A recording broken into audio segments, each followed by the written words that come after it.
क्या फिर से कलह की कांटों से गुजर रही है बसपा? क्या बसपा में सब कुछ ठीक नहीं? बसपा में आखिर चल क्या रहा है? बीएसपी में ये सब क्यों हो रहा है? ये कई सारे सवाल एक बार फिर से पूछे जा रहे हैं, क्योंकि बीएसपी चीफ मायावती ने फिर ले लिया है एक बड़ा फैसला। 2027 चुनाव से पहले एक ऐसा फैसला जो केवल बीएसपी पार्टी से जुड़ा नहीं है, बल्कि मायावती के परिवार से भी जुड़ता है।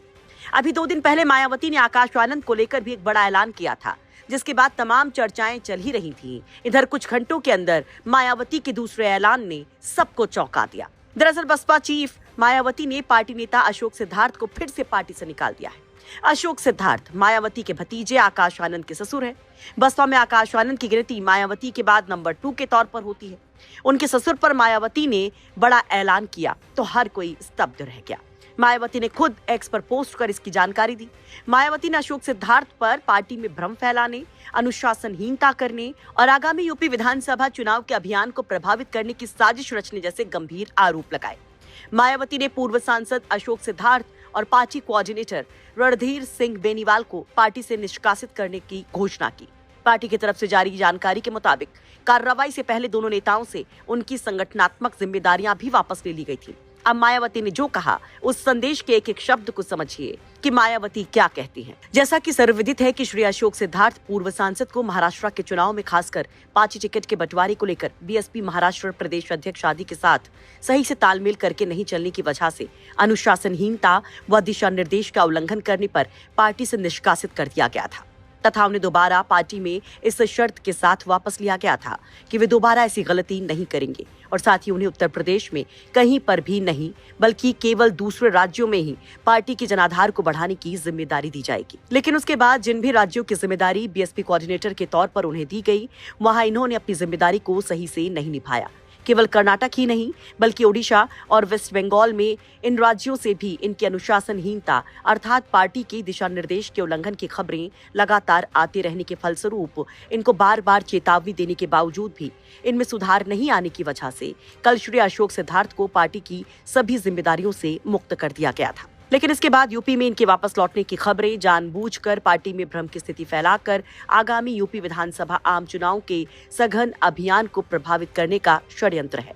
अतः पार्टी व मूवमेंट के हित में श्री अशोक सिद्धार्थ को आज तत्काल प्रभाव से पार्टी से निष्कासित कर दिया गया है। अब इन्हें पार्टी में आगे कतई भी वापस नहीं लिया जाएगा। इसी प्रकार से श्री रणधीर सिंह बेनीवाल को भी बीएसपी कोऑर्डिनेटर के रूप में पंजाब सहित हिमाचल प्रदेश व जम्मू कश्मीर की कुछ जिम्मेदारियां दी गई थी। उनके विरुद्ध भी अनुशासनहीनता व पार्टी दिशा निर्देश का उल्लंघन करने की खबरें लगातार आती रही हैं। अब श्री रणधीर सिंह बेनीवाल को भी पार्टी व मूवमेंट के हित के मद्देनजर आज इनको भी तत्काल प्रभाव से पार्टी से निष्कासित कर दिया गया है। यहाँ ये भी अवगत कराना है कि कल पार्टी संगठन में राष्ट्रीय स्तर पर किए गए फेरबदल में श्री रामजी गौतम राज्यसभा सांसद को अन्य राज्यों के साथ ही पंजाब स्टेट का भी पुनः प्रभारी बनाया गया है, जो पंजाब के आगामी विधानसभा आम चुनाव तक ही नहीं बल्कि आगामी लोकसभा आम चुनाव तक भी अपनी जिम्मेदारी को निभाते रहेंगे। इतना ही नहीं बल्कि बीएसपी नेतृत्व का वर्तमान में नीतिगत फैसला है कि यूपी निवासी जो भी पार्टी के वरिष्ठ पदाधिकारी और कोऑर्डिनेटर आदि के रूप में यूपी के बाहर के राज्यों की अपनी जिम्मेदारी को निभा रहे हैं, उनमें से किसी को भी यूपी में पार्टी की किसी भी जिम्मेदारी पर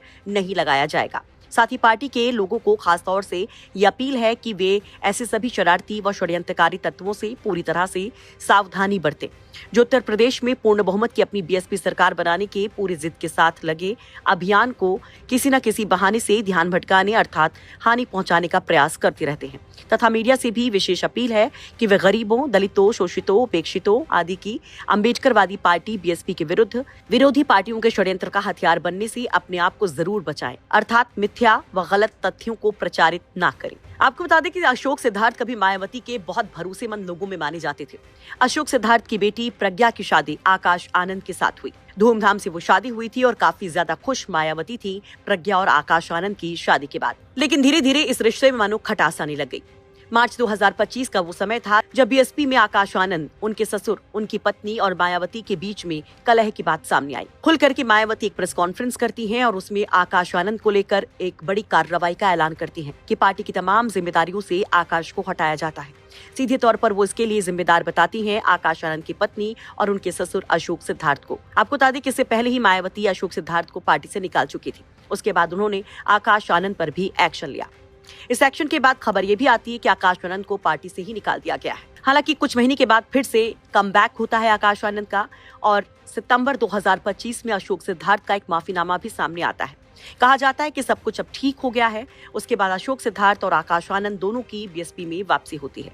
एक बार फिर से उसी रसूख के साथ, उसी कद के साथ आकाश आनंद भी नजर आते हैं। लेकिन पिछले कुछ दिनों से एक बार फिर से एक खटास आकाश आनंद को लेकर मायावती के मन में क्या है, ये सवाल उठने लगा है। दरअसल आकाश आनंद कुछ ही दिनों में अपने चुनावी अभियान का आगाज करने वाले हैं। उत्तर प्रदेश विधानसभा चुनाव को लेकर हाथरस से उसकी शुरुआत होनी है। उसके बाद उनका जेवर में भी कार्यक्रम है और ये कहा जा रहा है कि इस जनसभा के साथ वो कैंडिडेट्स के नाम का ऐलान भी करेंगे। तमाम चर्चाएं सोशल मीडिया पर चल पड़ी कि क्या अब आकाश आनंद ही पार्टी की तमाम जिम्मेदारियां संभाल रहे हैं, तमाम बड़े फैसले ले रहे हैं, क्या उम्मीदवारों का चयन भी आकाश आनंद कर रहे हैं।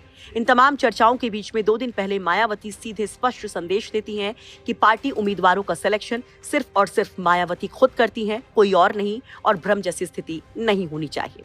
अचानक से मायावती जिस तरह से आकाश आनंद का नाम लेकर ये संदेश देती हैं, उसके बाद से ही चर्चाएं तेज हो गई थी। लेकिन अब जिस तरह से अशोक सिद्धार्थ को एक बार फिर से पार्टी से निकाला गया है और इस संदेश के साथ ही कभी भी उनकी पार्टी में वापसी नहीं होगी, इस पर आप क्या कहेंगे? 2027 के चुनाव से कुछ महीने पहले इस तरह की स्थितियां कहीं संगठन और पार्टी के मनोबल पर तो असर नहीं डालेगी?